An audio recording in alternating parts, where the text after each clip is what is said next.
The US Mint lost $1.4 billion and chose to keep going.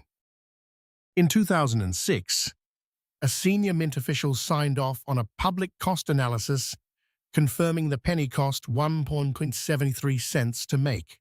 Then a second internal document surfaced with different numbers. It was never released. What changed between Draft 1 and Draft 2 has never been officially explained.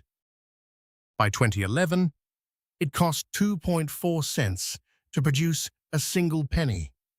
The nickel was worse, 11.19 cents to make a 5-cent coin. Those numbers weren't hidden.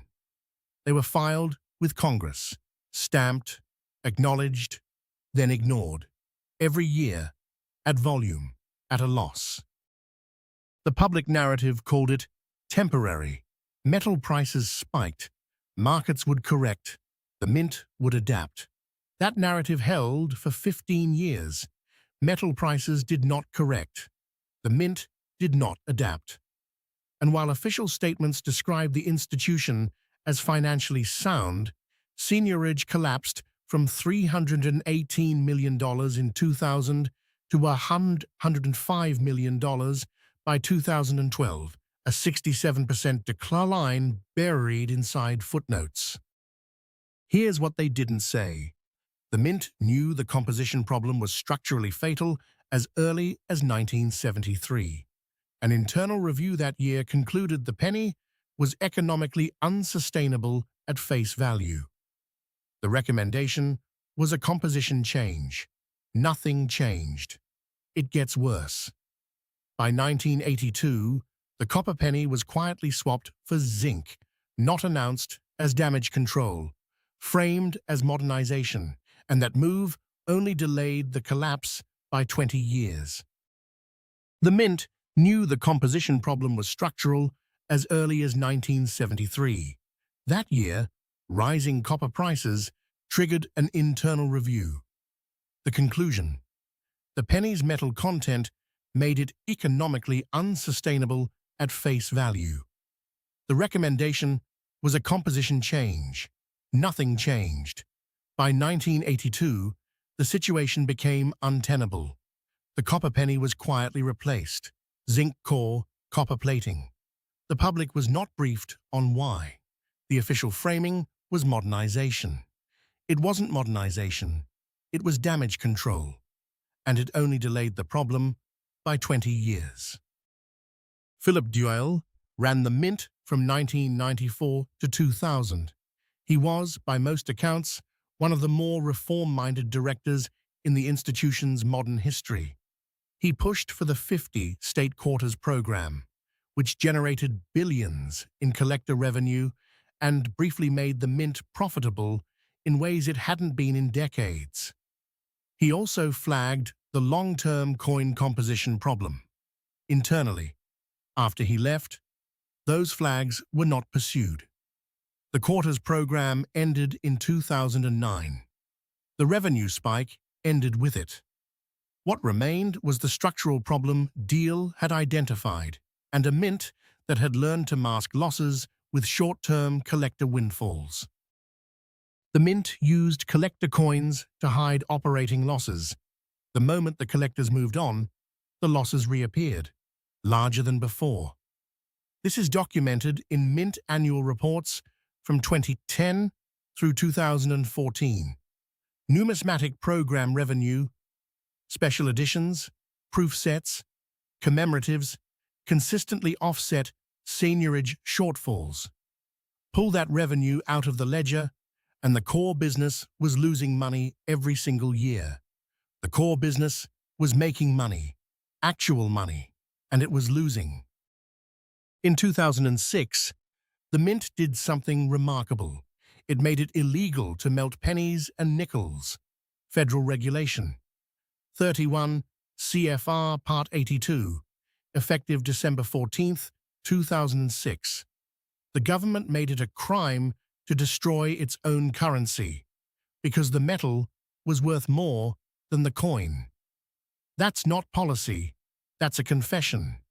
The fine, up to $10,000, up to 5 years in prison for melting a penny. The regulation didn't fix the cost problem. It just removed the arbitrage. It protected the system's appearance without addressing its reality.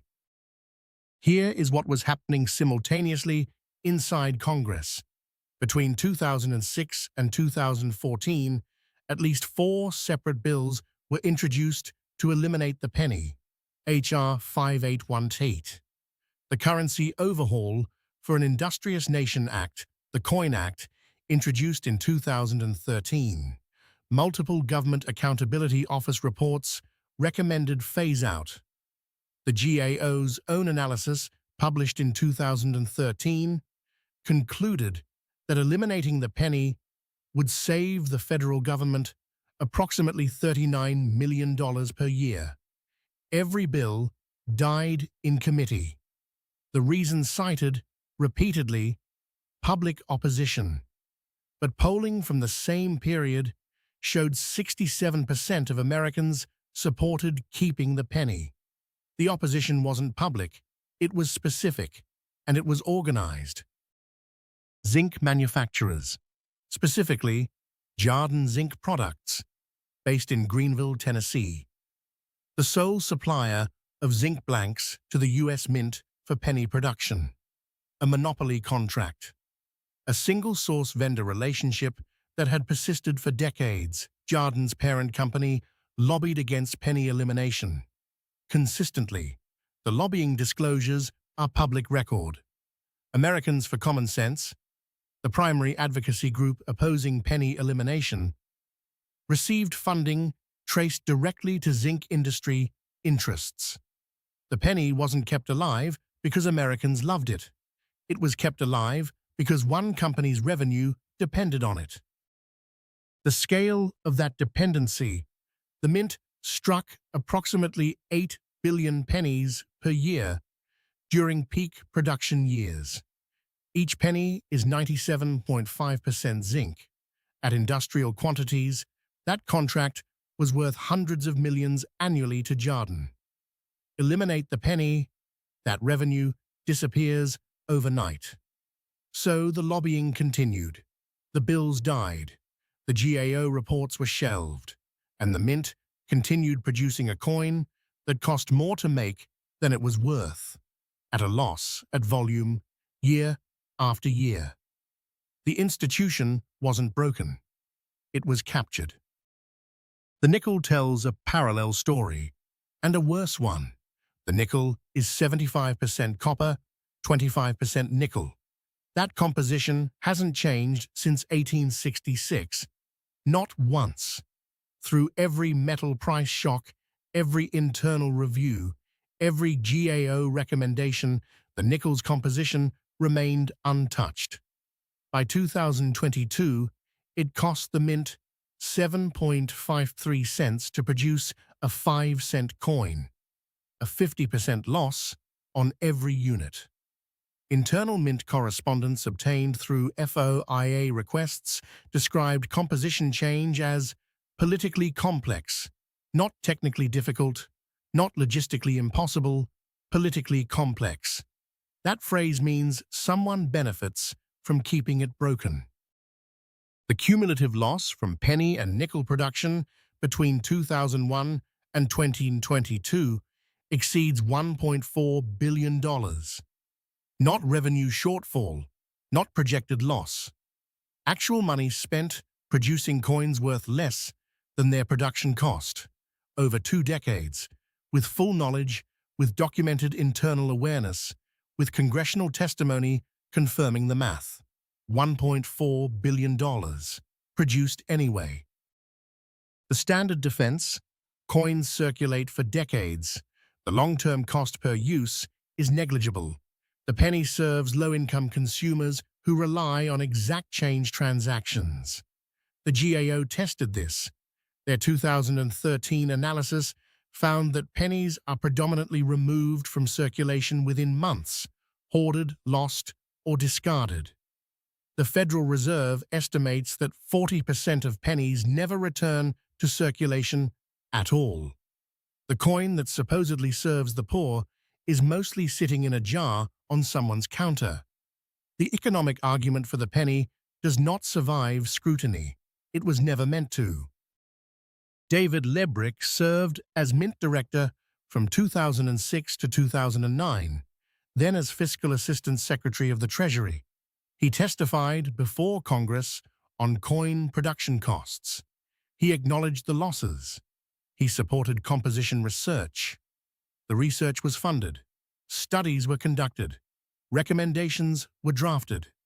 Between 2010 and 2014, the Treasury released 3 reports on alternative coin compositions, exploring steel, aluminum, multiply-plated steels. None were implemented. Lebrick moved on. The reports gathered dust, and the next administration inherited the same structural problem with the same political constraints wrapped around it. Canada eliminated the penny in 2013. The transition took 14 months, rounding to the nearest 5 cents. No economic disruption, no inflation spike, no public backlash. Net savings to the Canadian government, approximately $11 million CAD per year. The U.S. Treasury had Canada's implementation data by late 2013. Production of the American penny did not pause, did not slow, did not prompt a congressional hearing. 8 billion more pennies were struck in 2004. The U.S. government had a working model from its closest trading partner. It had the data. It had the GAO report. It had the cost analysis. It made 8 billion pennies anyway. This is the point where negligence stops being the explanation.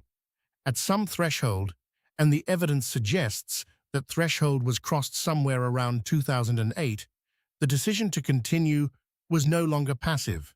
It was active. Someone reviewed the numbers. Someone approved the production run. Someone signed the budget. The losses were chosen. The U.S. Mint didn't collapse. That's the uncomfortable part. No director resigned.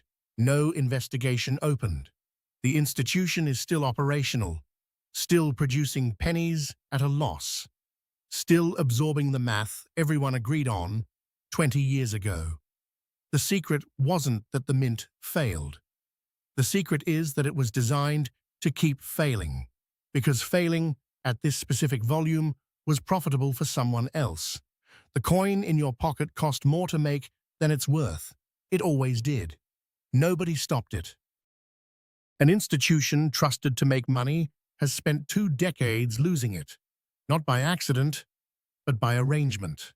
This is Redacted Chapter. Subscribe so you don't miss the next one.